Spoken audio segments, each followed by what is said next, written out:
This podcast is sponsored by nobody.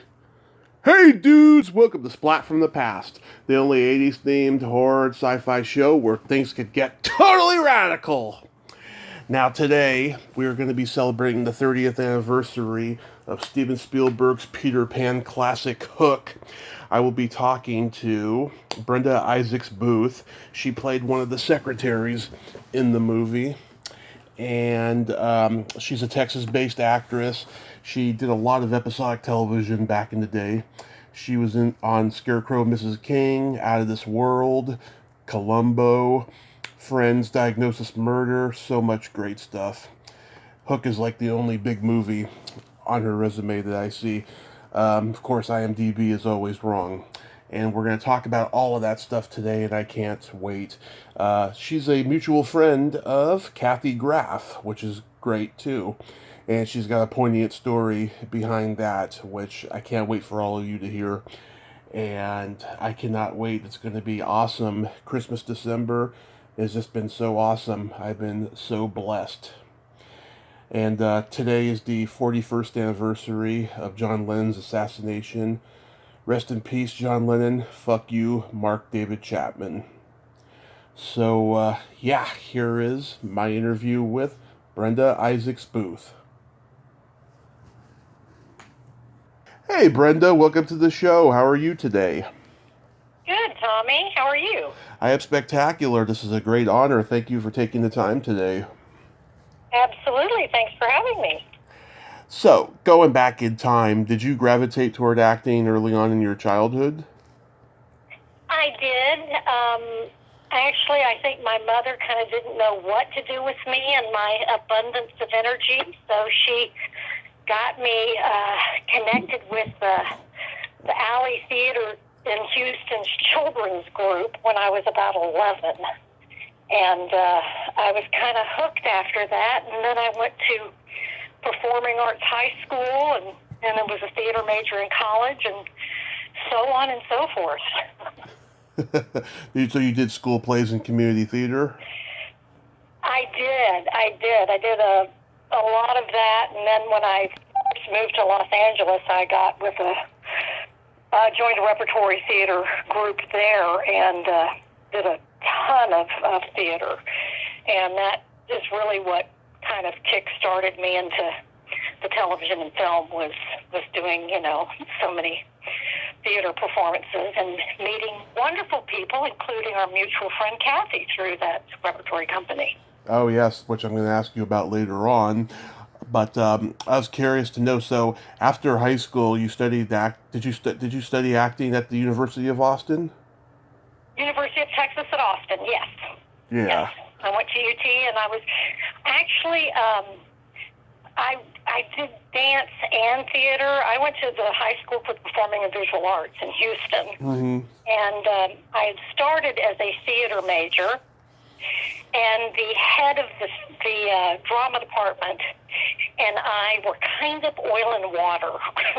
We were not a good mix. So my first year was great. I had this wonderful acting coach from New York who was just fabulous.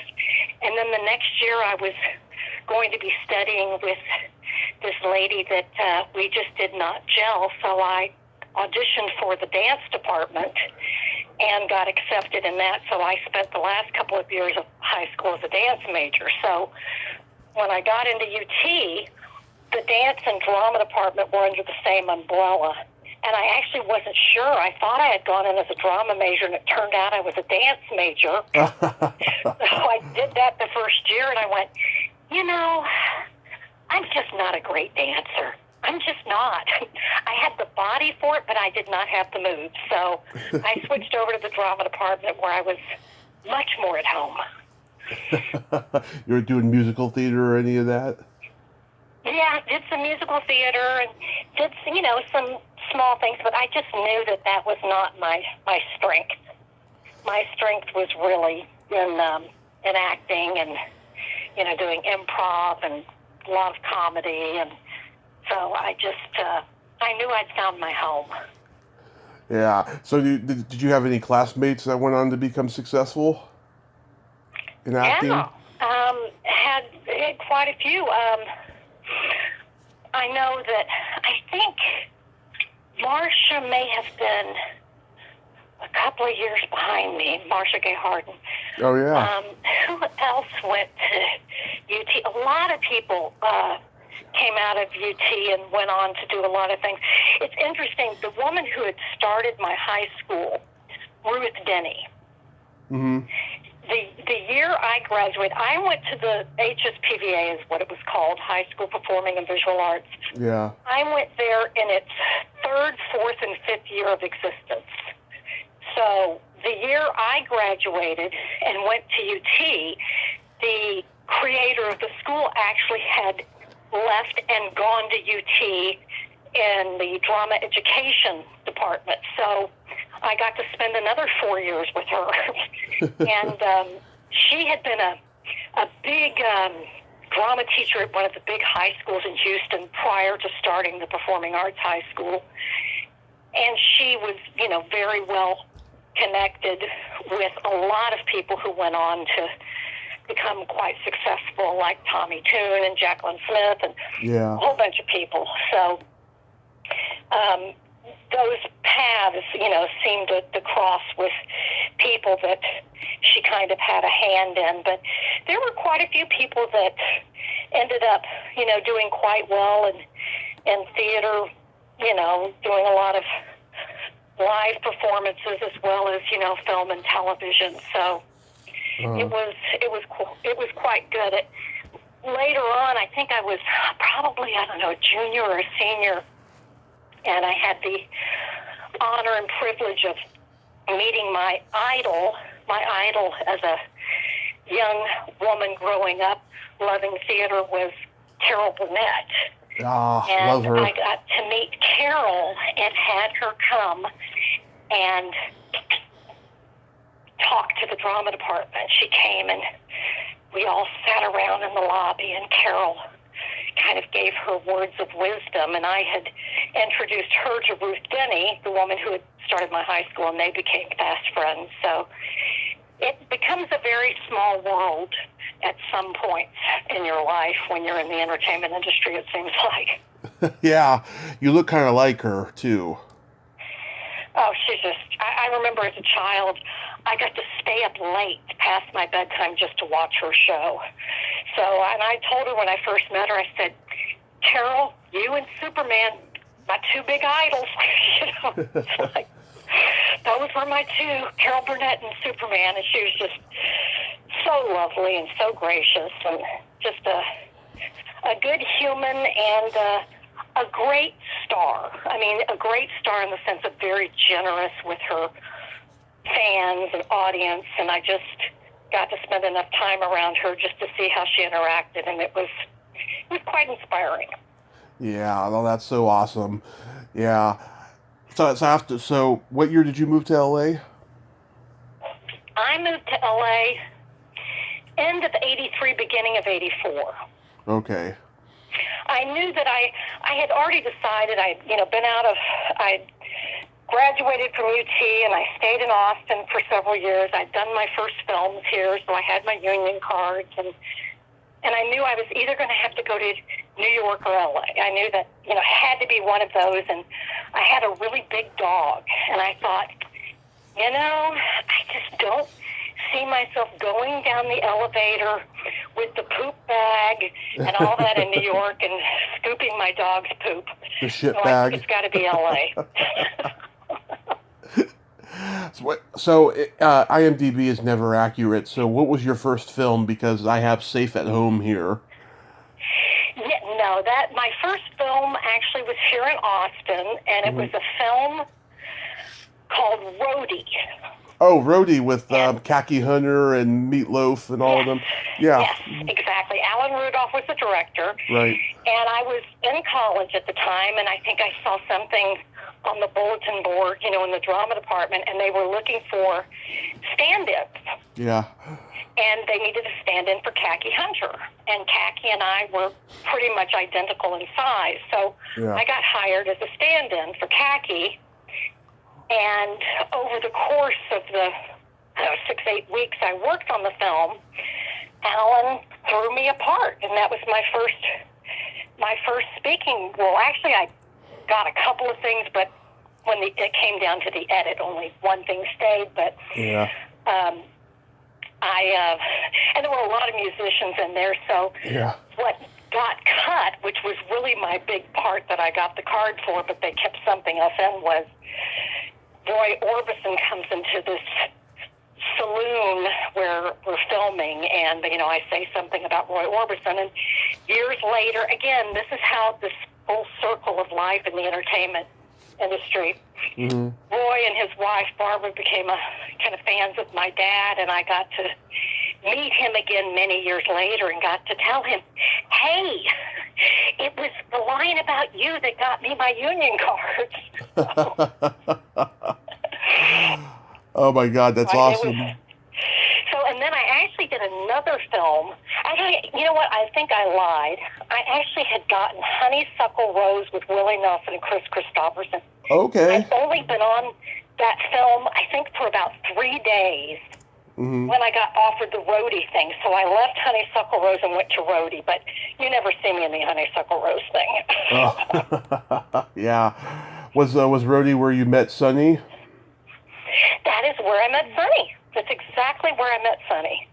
Yeah, you become family when you're spending 15, 16 hours a day with the same folks day in, day out. You really become like a family. So it was just funny to kind of keep running into Sonny, like, let a decade pass or 2 decades. It's like, there you are again. And then, when my son's first big thing happened to be with Sonny, it was just very funny. I thought, well, there you go. Yeah. So then, so your first credit in LA was Safe at Home.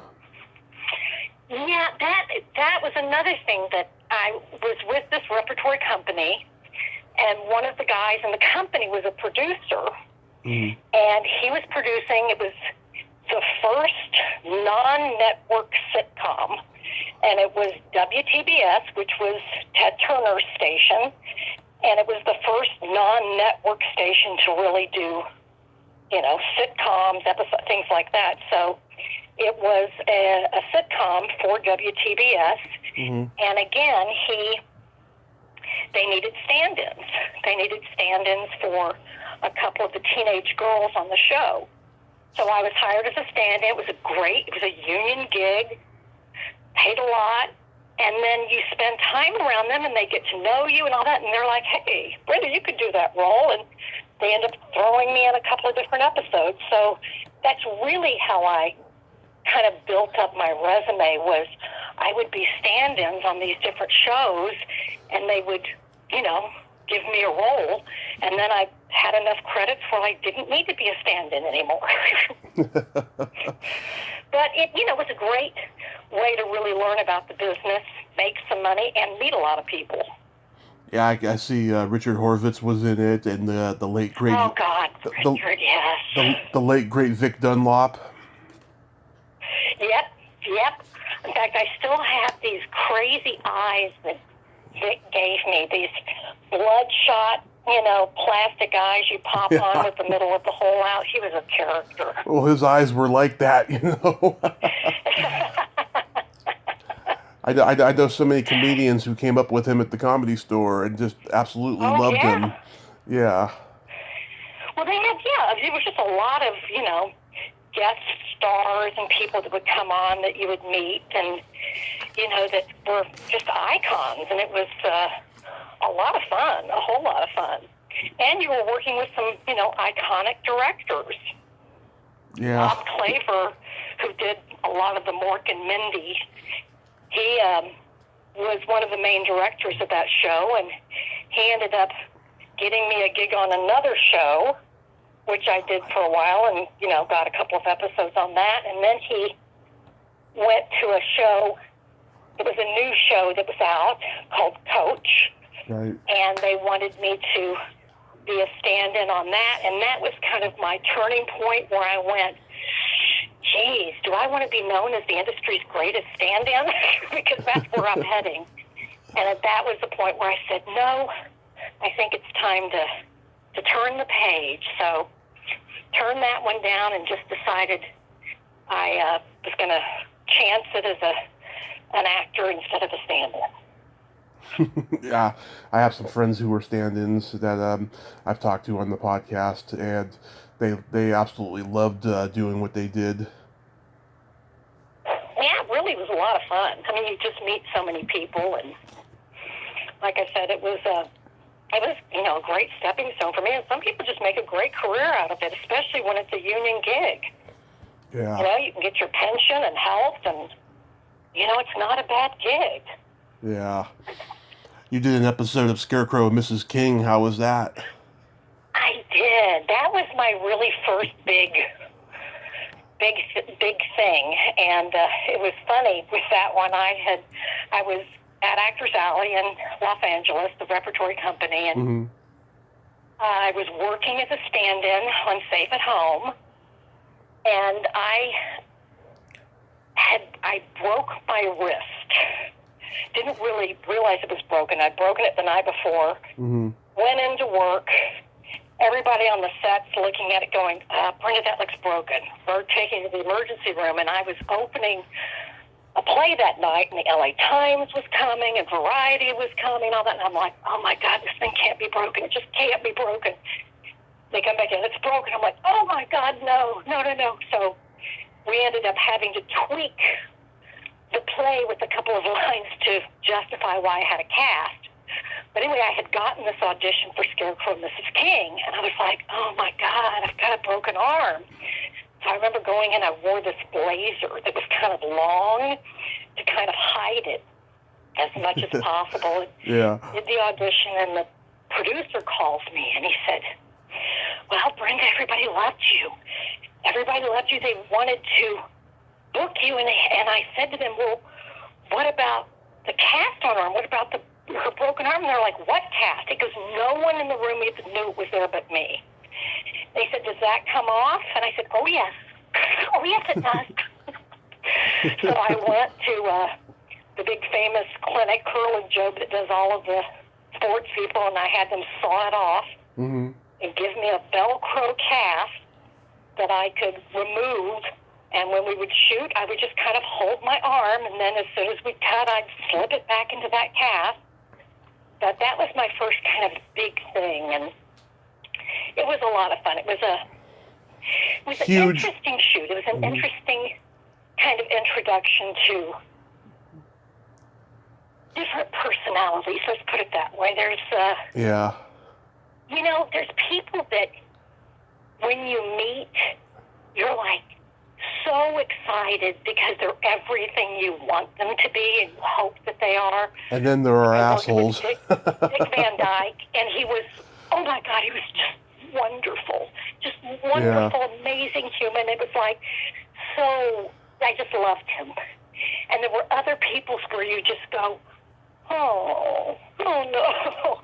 I'm so disappointed. Yeah, I've heard about Kate Jackson.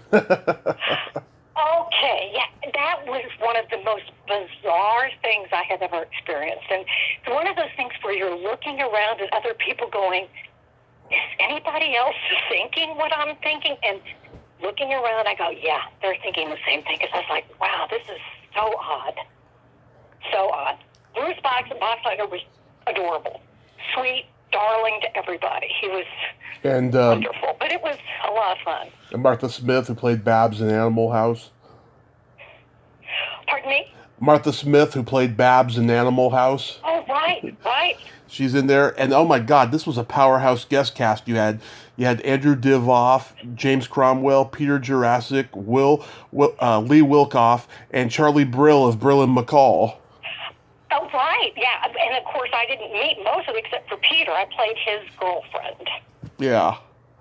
I played his girlfriend. So, yeah, but some of the other people I didn't meet. But, yeah, it's funny to go back and see old things, and you go, oh, my gosh, I had no idea that person was even in that. Yeah.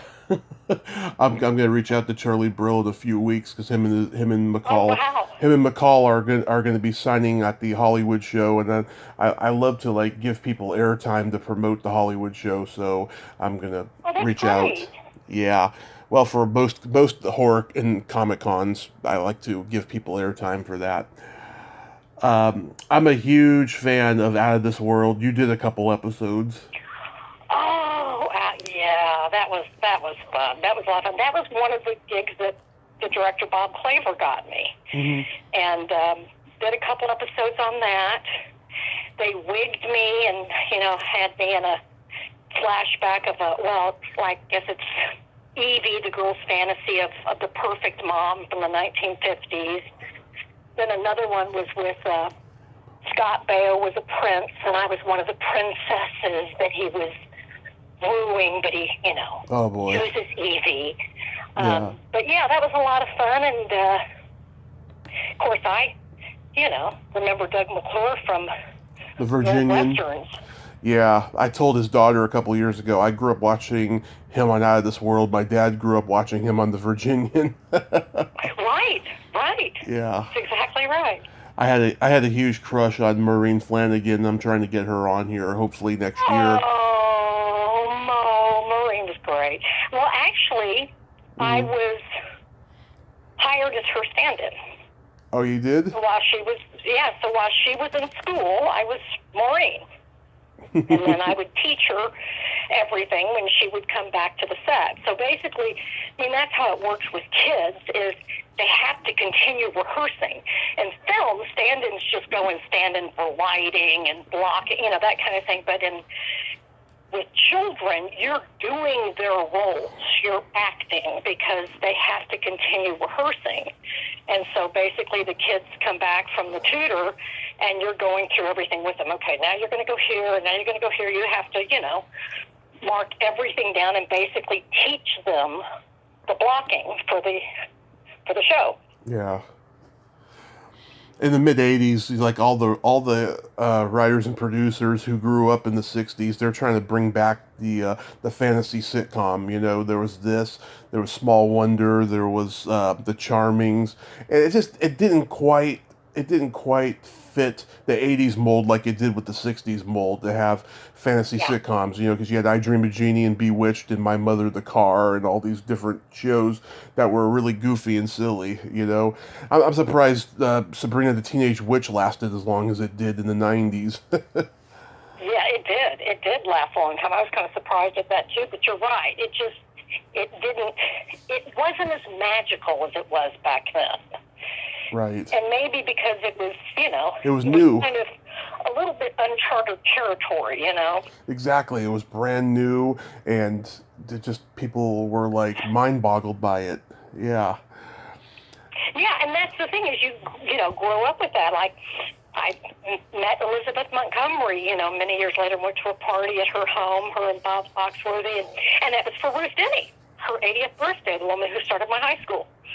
And and it was just, again, I grew up watching Bewitched. That was one of my favorite shows. So it was lovely to be able to, kind of cap off that dream of, the girls wanted to be her and the boys were all in love with her. Yeah. You were on a later episode of Columbo. Did you work with Peter Falk?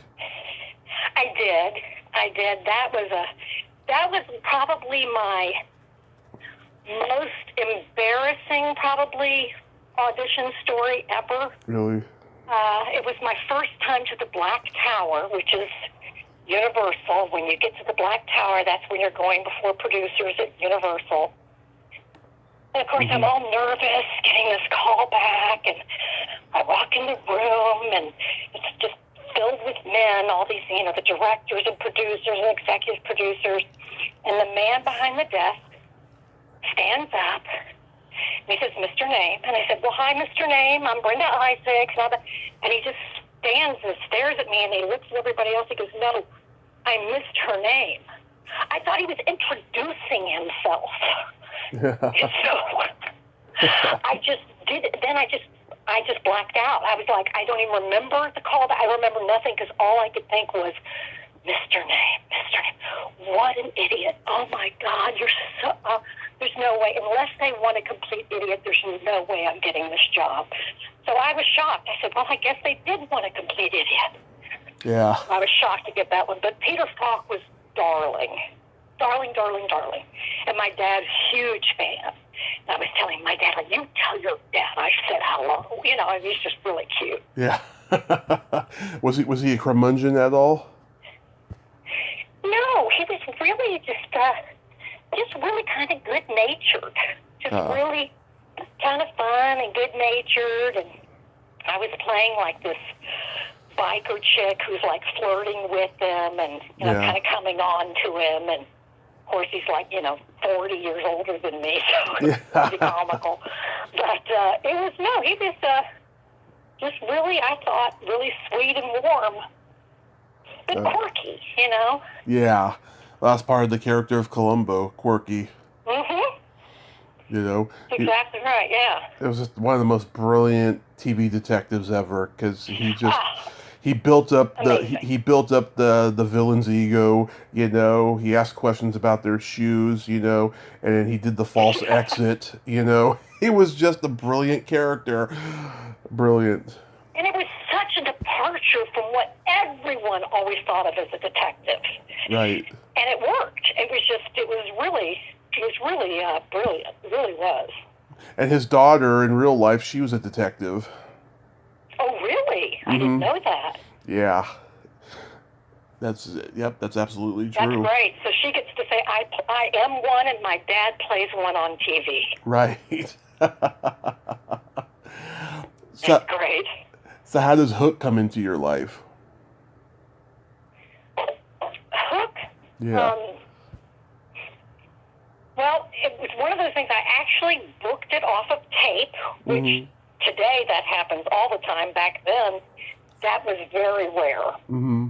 Very rare, especially for a big film to book off of tape. But that was booked off of tape, and that one probably shocked me because then you're thinking, gosh, I hope I get a call back, is what you're thinking. So when you get the call that you actually got the gig, you're kind of stunned, at least, back in that time period. And that was fabulous because who wouldn't want to work with Spielberg? I mean, he just so iconic and so creative. And Dustin Hoffman, oh my God, he was amazing. Dustin was just amazing. And Robin.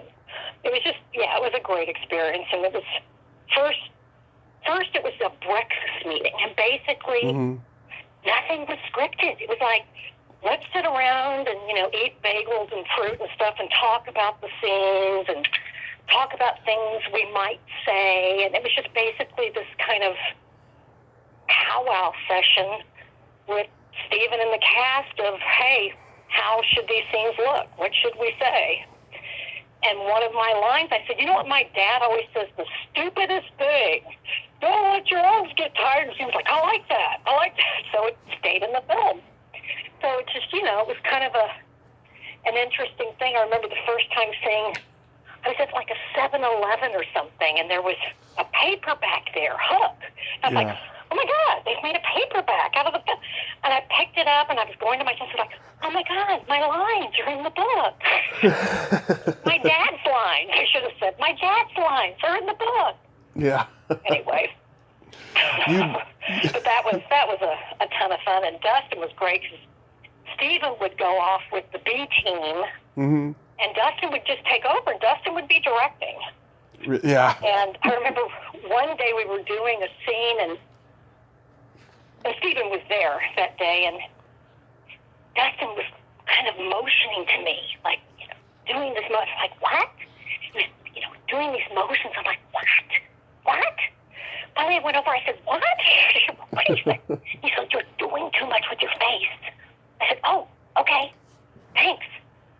So I go back, we do the scene, and Steve's like, that's really good, Brenda. I'm going to put you in this other scene over there. So I'm looking at Dustin with the thumbs up, like, thanks, dude. That was great. Yeah. So he was just, generous. That was generous. Because, some actors, they're in it for themselves. Yeah. And some are just generous, and they want everyone to be good, Right. You just must have been fucking amazed that you were in such a huge movie like this. I anyway, I'll tell you some really weird things happened because that film came out. I'll never forget, I was at an audition, and there were just actors everywhere. And somebody came in, I know, and walked in and handed me a package. I don't know, this has always happened my whole life. I will be clothes shopping and someone will say, do you have this in a size whatever? And then I'm someplace else, do you have it? I look like I work everywhere I am, apparently. Yeah. Because people always assume that I'm in charge. I guess I don't know, maybe I have a bossiness about me, I don't know. Anyway, but so somebody comes up, they hand me this package and they quoted my dialogue to me from Hook. And, I mean, the movie hadn't been out very long. And I thought, okay, somebody is effing with me here. I mean, this is a prank. Come on. And I'm looking around going, okay, who's doing this? You know, it's like, and it was like, it was real. And I just was like, oh, my God, are you kidding me? I just really thought somebody was messing with me. It just never occurred to me that people were going to get that into it and would know me. They had to put it on a small part. I was only in the first part of the film. And, you know my lines and know me by sight. It just kind of blew my mind. Yeah. I remember being 8 years old when it came out. It was December of 1991.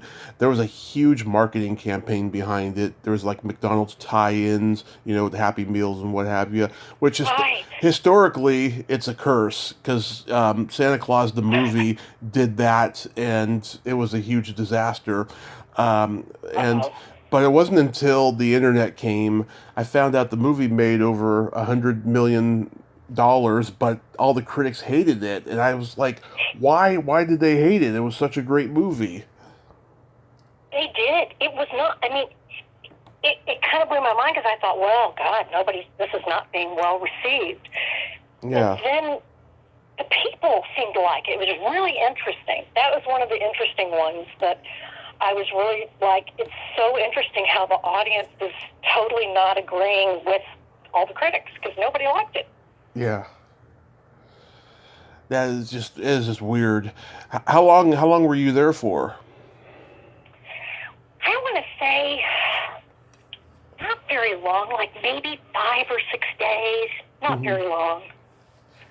But, it's one of those things that, again, when you're spending, 15, 16 hours a day with people, you just feel bonded. So when it's done, it's just like, oh, I'm like leaving my new family, and everybody was just kind of warm and generous and sweet, and Robin was hilarious. I mean, he just was on all the time.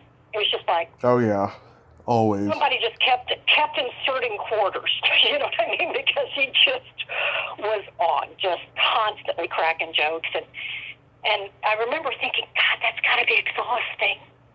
Just to be on all the time, it's got to be exhausting. Yeah, I think Spielberg, he likes to shoot really fast. Yeah, I think things did kind of clip along, to tell you the truth, compared to some other things I've worked on, where it seems to take, forever, and scenes are done 20 times or whatever. And yeah, I think he just has a pretty clear vision in his head, of this is how I want it to go, and he just maps it and gets it. Yeah. So, it's interesting, too, because I found out, from my dad that Spielberg was a great admirer of my dad. My dad did a lot of self-help stuff and did a lot of PBS series. In fact, later on, after Hook, Steven was executive producer of a talk show that my dad was host of. Wow. I remember one of the other gals in the show, when I had shared with her, because she knew my parents, that I found out that Spielberg was a big fan. She goes, well, we got to tell him. We got to tell him who your dad is. And I was like, I don't want to lead off with that. No, I want to be here as Brenda. I don't want to be here as my dad's daughter, Right. And so on the first day, she jumped in to say something, and I just cut off and said, "Hi, I'm Brenda." I'm just like, "Nope, we're not going there. We're not doing that." And during the course of it, it ended up coming up, but I just didn't want to start it that way. You just want to be you. You know? You don't want to be somebody's kid. Yeah. Yeah. My friend Don McLeod, he played Shadow in the movie. Oh. He's been very cool. He's been on the podcast twice. Yeah. Do you think the reason the movie also, another reason possibly why the movie didn't get respect was because of the title?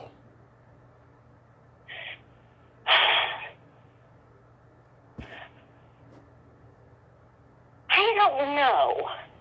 I mean, that, I'd never really thought about that, but now that you say it, I think everybody always has traditionally thought of Peter Pan. Right. I mean, Hook's the villain, but it's Peter Pan, and it's about Peter Pan. Mm-hmm. So that may have, thrown some people off or rubbed them the wrong way that, wait a minute, why are we calling it Hook? This is the Peter Pan story. Right. But, I mean, and who knows? Who knows from the inception, was it Hook? Or was it because they got Dustin Hoffman that it became Hook? I don't know. Yeah. But, it never really occurred to me, but maybe that was off-putting to some people, that it wasn't the tale they all, knew as children of being Peter Pan. I think Peter Pan was owned by Disney. I think that's why the title wasn't used. But I'm just guessing. I'm just guessing. Well, that makes total sense. They copyrighted that. And, yeah. Yeah. But I don't know. I mean, I don't know. I'm not sure. Right. I don't know if... I'm not really sure. I don't even remember what the critics' beef was and what they said. I don't remember if it was they didn't like Julia Roberts as Tinkerbell. It was probably a mirage of those reasons, but they probably just thought it was overproduced and tacky looking or something. Yeah. Well, I mean, Yeah. things like that, especially when you're dealing with something that's kind of fairy tale-like, tend to be grand. And, I mean, I've had many people over the years just tell me, "Oh, my God, my kids love that. We watch that movie all the time." And, it's kind of a children's tale. It's been, modified for the masses, but, I mean, and, for children, I mean, can it be too big? I mean, really, it's, kind of let the fantasy roll. Right. So, I don't know. I mean, and maybe there was, criticism about that this wasn't animation. This was, right. real life. I'm not really sure, but I remember being disappointed, thinking, well, that's too bad. I thought this was going to be a big thing, and I guess it's not. So you kind of move on, and it's really weird to have something become really big way after the fact, because I don't think it did a great box office. I think it was after the fact that it became popular. It was 120 million that made, somewhere around there. And what does that mean though for 91? Is that a lot for 91? It was one of the top 10 highest grossing movies of 1991. Really? Yeah. Well, then it's interesting. Then that's even more interesting that it was so panned by the critics. Because usually, box office is pretty telling. Well, Wild Wild West made over 120 million, and it was hated by everybody. Wow. Everybody. Wow, really? It was hated by everybody and still made 120 million. Yeah. By that point, the internet was just starting, and Rotten Tomatoes was starting. It was a huge disaster in terms of critics. Interesting. Yeah. And it is sad because a lot of people, and that's something I try to kind of never do, is if I'm going to go see a film, I don't want to read any reviews. I just don't want to get tainted in any way. I don't know, because in a way it's like, how many people do that, read it and go, well, they say it sucks, I'm not going to see that. I've seen stuff that I loved and that read reviews afterwards and go, really? I thought it was great. What the hell are they talking about? You know, so I just really like to kind of go with a clean slate and make, you know, my own judgment. And I've also seen things that I didn't care for that people raved about. So, you know, it's kind of like, I don't know. I kind of wish people would, I mean, I know it's there supposedly to help. Right. You know, it's like, oh, a great review, this can help promote the film, but conversely, it can also really hurt a film. Well, I read the reviews for the new Ghostbusters movie before I saw it, and then after I saw it, I was like, I agree with all of them. I had that too. I'm like, yep, they were right on. Yeah. And I haven't even seen, so were the reviews not so good? They were like, you know, it was 50-50, half good, half bad. Yeah, that was my reaction to it. That's a tough one, though. You're talking about an incredibly successful and popular, you know, film. The first one. Yeah. And that's tough. I mean, that's tough. It is. I have a feeling it would be hard for me because, you know, I'll have that first one in my brain, and if it doesn't live up, it'll be tough. Right. I want to hear about, you know, the new West Side Story that Spielberg made, so I wonder what that's going to be like. I got to interview one original cast member of the original a couple of months ago, and it took took a half a year to try to get someone from the original on here, and I made it happen by a mutual friend, and I'm so grateful. Oh, that is awesome. Oh, my God, what an iconic. Oh, my God, just, yeah. Amazing. Yeah, I heard that. I think my son has told me a little bit about it, but didn't they get Rita Moreno in it, too? In the new one? I don't know. I haven't. I think so. I think she's playing the role that had been Doc. It was a male role, but they made it a female role. They made it, she's his widow, is how they have it in, I think, the Spielberg. Yeah, I haven't read anything about it yet because I've been super busy, but I'm going to check it out later on and see. You played a nurse on Friends. How was that? Oh, that was a lot of fun. I had this period where I just was like, I don't know, medical vibe. My son was going through a lot of heart surgery, so I think I just emanated medical, because I just did like lots of nurses.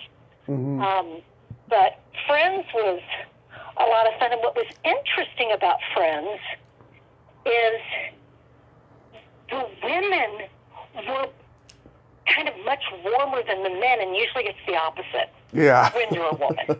It really is. It's usually the opposite, but no, the women were, nobody was ugly or anything, but I'm just saying, just in terms of warmth and people engaging, the women were much more so than the guys, which was really, really interesting. And it was the 100th episode, so it was kind of this big thing because, at least back then, that was the magic number. You know, when you got to 100 episodes, that meant syndication, you know, so it was a huge, huge thing. Right. But I remember that was kind of mind-blowing because the week I was there, and I worked for the whole week that, you know, that episode was shot, all the cast members had interior designers there to redo their dressing rooms. They were picking wallpaper and, you know, flooring, and it was kind of mind-boggling. It was like, wow, this is something else. Yeah.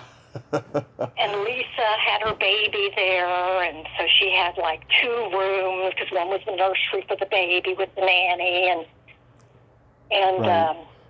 One day my husband brought my son to the set, who was, I think he was like 2, and Courtney and Jennifer were just all over him, just oohing and eyeing, and he was turning his head going, no, no. And now years later, Liam as an actor, he's like, I met them. You know, because you have these stunning, beautiful women, so talented. Can you call them? I said, well, it doesn't really work that way. You know? Hey, remember me from 20-something years ago? Yeah. I'd like to meet you again. It was really cute when I got to tell them the story. Yes, you said no to Jennifer Aniston and Courtney Cox. Yeah. But it was fun. It was a lot of fun, and it was, Yeah. such an iconic show. It was just kind of thrilling to get a really good one under your belt, you know? Right. So what year did you leave L.A.? I left L.A. in 2008. Wow, you were there almost 25 years. Yep, I was. I was there almost 25 years. Wow. I just, especially with my son, you know, I went 5 heart and lung surgeries, and I went, oh my God, I had this amazing house in Burbank. It's just, I loved my house. Loved it. But there were some days that I would be on my upstairs deck going, I know there's mountains there, but I just can't see them. Yeah. I'm going, and my kid's breathing this. And I just don't do it. I thought I'm, trying my hardest to keep this child alive for the heart-lung condition. Yeah. And he's breathing this every day. And I just thought, you know what? I need to get my kids out of here. And that was, the motivation for leaving. And then I thought Austin still has some film and television happening. It's not like I'm going to the middle of nowhere, so I'll be able to work some. Of course, now the industry is where it doesn't even matter where you live. It's in the toilet, too. Yeah. Yeah. But, I mean, back then, it was very rare to not go in person to a casting office. And now it's very rare to ever go in person to a casting office. Right. Especially with the pandemic. I mean, it's just, this is now industry norm. My son just had a director's meeting, his callback yesterday on Zoom. Right. For a not a regular, recurring in a series. Oh, that's wonderful. So, that's kind of what's happening everywhere now. So it's a real, kind of different industry.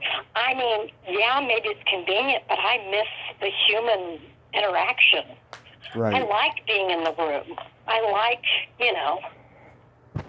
feeding off their energy and them getting to see my energy in person. Oh, yeah. I know a lot of actors who miss that. Yeah, I just, and maybe this will just continue to be this way since we've gotten used to it in the last couple of years. I don't know. I don't know where the industry's heading. Someone told me the other day that they went to an in-person audition. You were saying someone was telling you that they did go to an in-person one? They did, yes. Oh, wow. Yes, like, really? Wow. Yeah. So, I guess it's selective. I guess it just depends on the people, But you mentioned before about, you were in theater in L.A. with Kathy and stuff, so you two just became instantly friends? Kathy and David. David was in the company, too. And David was in there, too. Both of them were. And this was prior to them being married. They were dating at the time. Actually, maybe before they were dating. They may have met through Actors Alley. I can't remember. Something like that. I remember she told me. Prior, I think, to their marriage. Yeah. But, yeah, I mean, again, when you're spending all that time around people, you just get to be good buddies. And then when I was blood hunting, when I was on my quest to find platelets and blood for my son's heart surgeries, I thought, Kathy and David, good, stable couple. Yeah. And called upon them, and they lovingly said yes, and both donated blood, and were just lovely. Just lovely, lovely, lovely. I just was crushed when David died, and just under the most bizarre circumstances, too. Just heartbreaking. Yeah, that's so sad. Heartbreaking. That's so sad. So sad. Yeah, because when the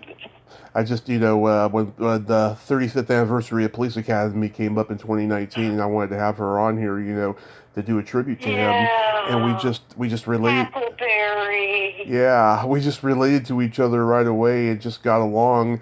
I just love how she has no filter and she's so passionate about, her opinions and her politics and all of that. Yep. Yep. Absolutely.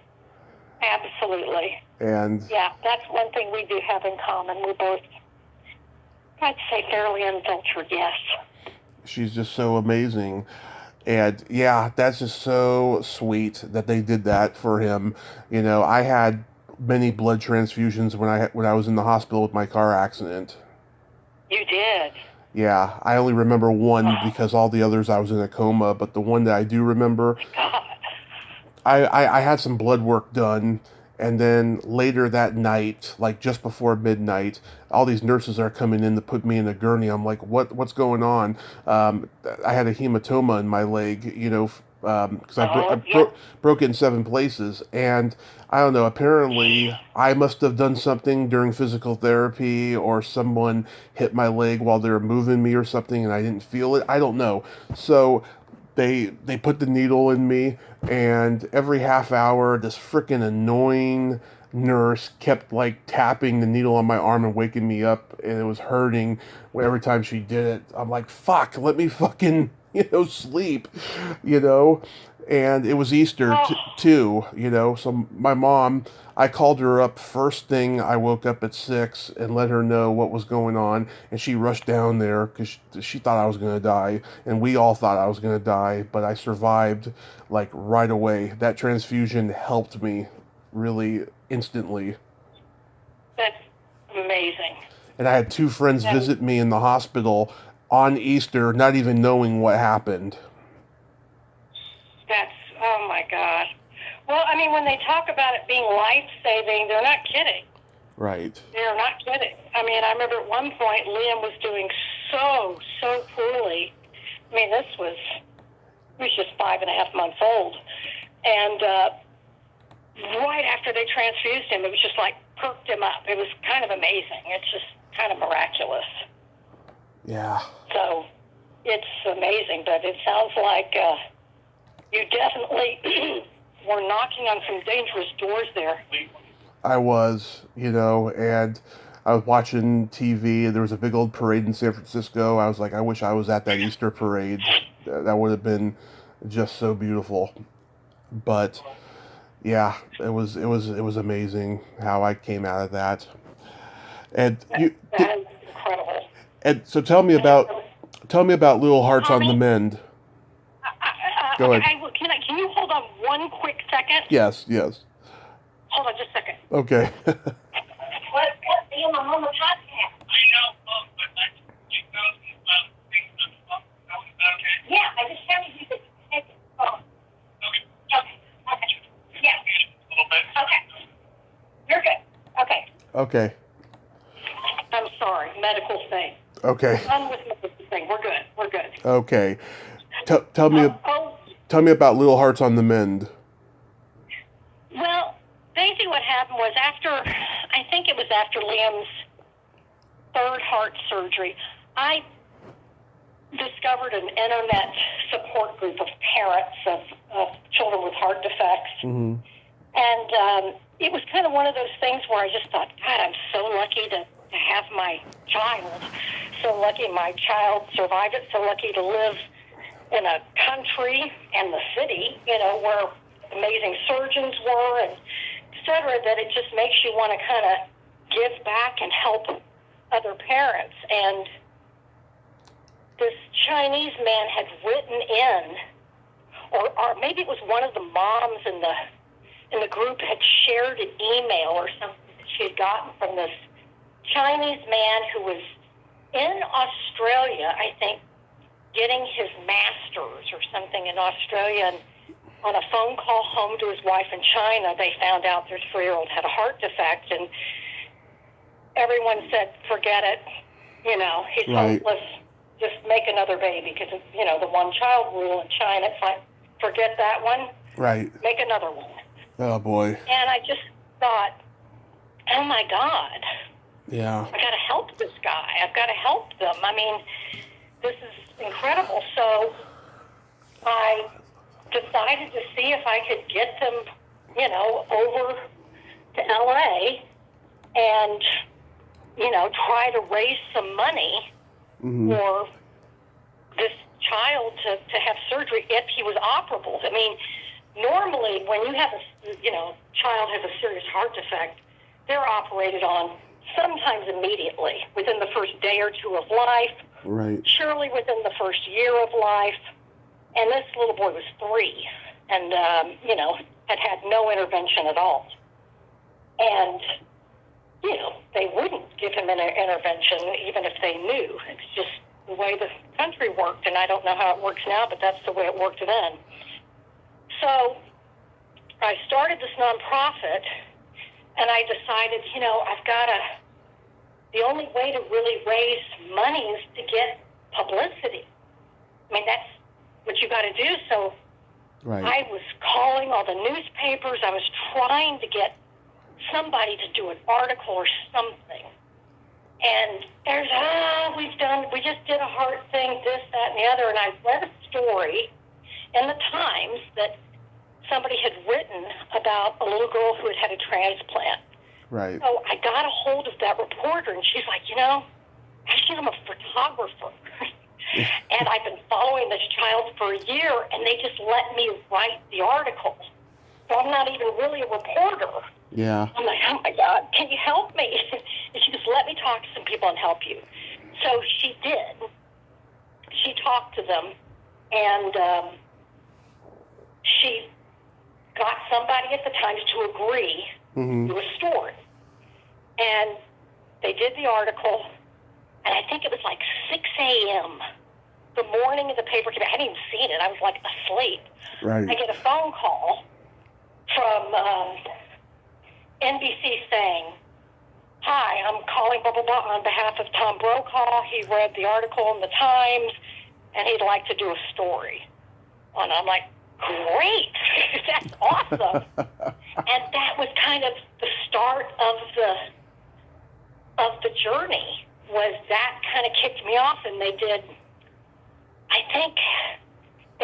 4 segments on the NBC Nightly News, 3 on the Today Show. Then I did Oprah, then Reader's Digest did a thing. I mean, it just, snowballed, and I was able to kind of really get my little organization going and raise a bunch of money. And, I basically told the family, because, again, you don't know anybody from Adam, you don't know, is this all legit? You don't know. Right. And so I said, well, you need to raise the money for your plane tickets.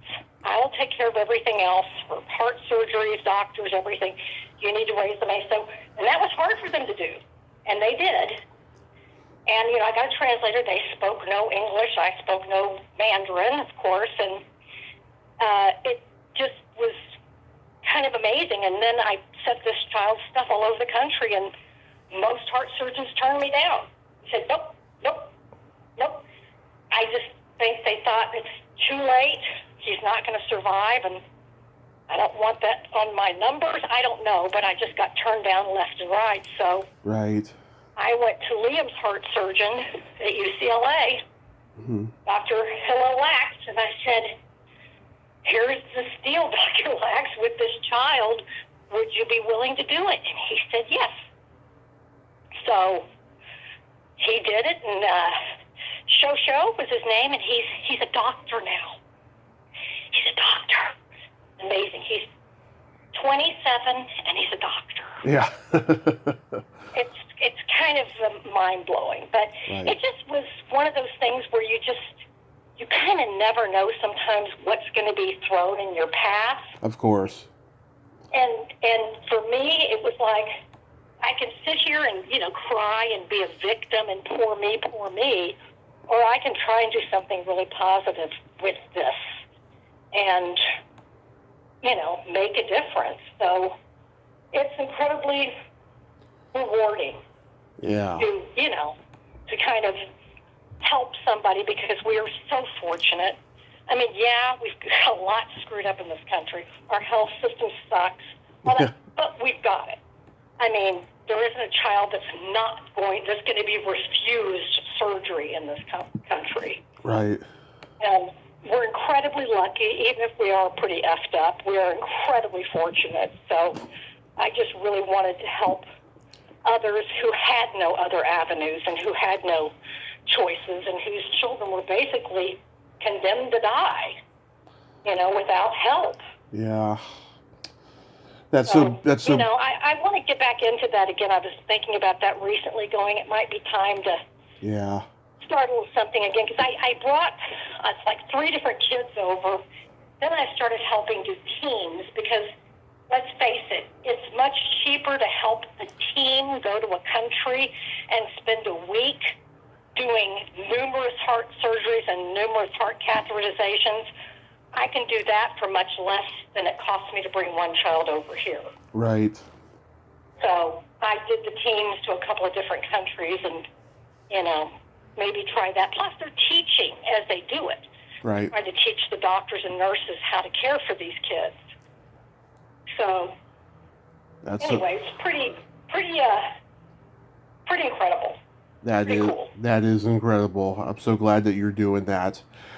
So there's a secret silly game that I like to play with my guests. This is a series of silly slumber party questions. It's not win or lose, just pure fun. And how the game works is I ask you the question, you answer it, and then you ask me the exact same question and I answer it, and comment on answers. And comment on the answers? If you want to, yeah. Okay. Brenda, are you ticklish? A little bit. Are you ticklish, Tommy? Yes, I am. I've been known to hit people in the groin without warning. You mean as a reflex, you just lash out from being tickled? Exactly. People don't get that sometimes when I say that. Yep, I get it. I know exactly what you mean. It's like this impulse reaction. So you're one of the fun ones to tickle then. Oh, yes, I am. What's your favorite part of the body? It could be anything. I would say eyes. Mm-hmm. I don't know, there's just something so cool to me about eyes, and just, I don't know. It sounds so cliche, like windows into the soul. But it's just, I don't know, there's just something about eyes that to me you can read emotion in someone's eyes. And I find that really cool. Right. What is your favorite part of the body? The belly button. Belly button. Are you an innie or an outie man? I am a very deep innie. Which do you have?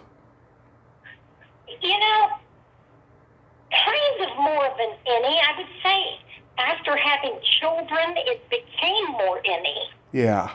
Than it was before. I think before it was almost not an outie, but kind of just barely beneath the surface. And then, let me tell you, after having that baby stretch you to no one means your body just, it changes. It changes. Love it. What color are your toenails painted? My toenails are painted red, like a kind of a deep red. What color are your toenails painted, Tommy? Right now they're not painted, but when they usually are, I like bright colors. Last time they were lavender purple. Ooh. Lavender purple. See, I can't carry that. The lavenders don't work for me, but I admire those that can carry that color. Right. What would you say is your best personality trait? I would say warmth, friendliness. I agree. I love people. I just love, my brother will laugh and laugh and laugh because we'll go someplace or something and he'll walk over and I'll say, so that woman there, her uncle, blah, blah, blah, blah, blah. And then his sister, he's like, oh my God, how do you know all that? I'm like, oh, he told me or she told me. It's like, I don't know. It's just, I love people and they'll just tell me all kinds of stuff. Even on the phone, it's like I'm calling to order something, and all of a sudden it's like, oh, really? So your daughter did what? And I don't know. Right. For me, what do you think your best trait is? I have empathy and I have no filter. That's good. Both good things. Right. Both good things, because with the no filter becomes this kind of wonderful honesty, and the empathy is, shows this depth of you being able to kind of put yourself where someone else is and be sensitive to what others are feeling. Exactly. Which are great traits. Exactly. And then my favorite question, is there a stinky smell that just makes you gag? Stinky smell that makes me gag. I have a pretty darn sensitive nose, man. I will smell stuff that other people are like, what? I'll tell you what it is. Dead rat. Oh, yeah. Holy shit. Oh, my God. Yep. There's just nothing that smells like it. It is just gagging. And if it's in a wall, God help us all. Yeah. Because you got to wait for the thing to disintegrate. Yeah. I mean, unless you want to cut into the wall, there's not a damn thing you can do about it, except you put these little things you get at the hardware store everywhere that supposedly help, but that kind of smells like crap, too. So, oh, yeah. Yeah, that's a bad one. What about you? What is your most abhorrent smell? Farts and feet, toe jam. Farts and feet. I like it. FF, farts and feet. Yeah. That's great. Yeah. I should have said that. My family with its potty humor, and my family, oh my God.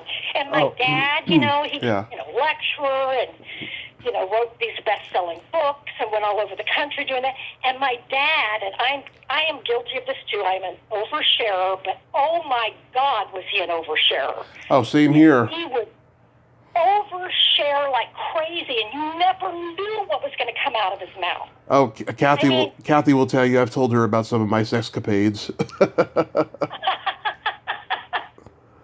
Well, I remember at my mother-in-law's funeral, he was doing the eulogy, and all of a sudden he starts talking about his mom being incested. Oh, God. Like, oh, my God. This has nothing to do with marriage. Oh, God, please stop. Please stop. Come back. That has nothing to do with what we're... Oh, my God. I was just like, oh, my God. Oh, my God. Yeah. So, okay. The fart jokes and all that. One year he shared with us that he had shit his pants right. at this place in Houston, the Buffalo Grill, which is a great place everyone loved to go eat. So his challenge to us was we all needed to write a poem. This is Christmas time. This is what my family did for Christmas, many times, bizarre things. Everyone needed to write. It's a poem writing contest about my dad shitting his pants at the Buffalo Grill. And the winner was going to get $500 and da-da-da-da. So everyone wrote their poem. There were some amazing poems, I have to tell you. But yes, bathroom humor, big, big, big in my family. Okay, I got jokes for you before I have to go. Why did Frosty the Snowman have a smile on his face? Uh-oh. Let's see. Let me think. Frosty has a smile. He saw the snowblower. Oh. That's good. That's good. I knew it. I was trying to put my brain there. I'm like, okay, it's going to be sexual, but what is it? That was good. How can you tell if a turtle is nearsighted? Uh-oh. Nope. He tries to fuck an army helmet. That's good. That's good. That's good. What do you call a lady that doesn't squirt? Squirtless? An underachiever. Underachiever. That's good. I'm going to be sharing these with my brother. Yes, please. Brenda, oh, my God. Brenda, thank you so much for coming on today. This was a lot of fun, and you're just an amazing lady with the things that you do, and I'd love to have you back again next year. Oh, thank you, Tommy. I appreciate it. I appreciate you reaching out to me. It's been a lot of fun. You're a lot of fun. Thank you so much. You have a great day and happy holiday season, and stay safe out there. I will. Happy holidays to you too, Tommy. Take care. Thank you. Bye-bye. Okay, bye. Well, there you have it. Brenda Isaacs-Booth. Ain't she a sweetheart? I'm so glad I got to talk to her. She's a good friend to Kathy, and I like her a lot. Wonderful lady. Well, until next time, this is Tommy Throwback Kovac saying, there's no shame in living in the past, because the present sucks. Later, dudes.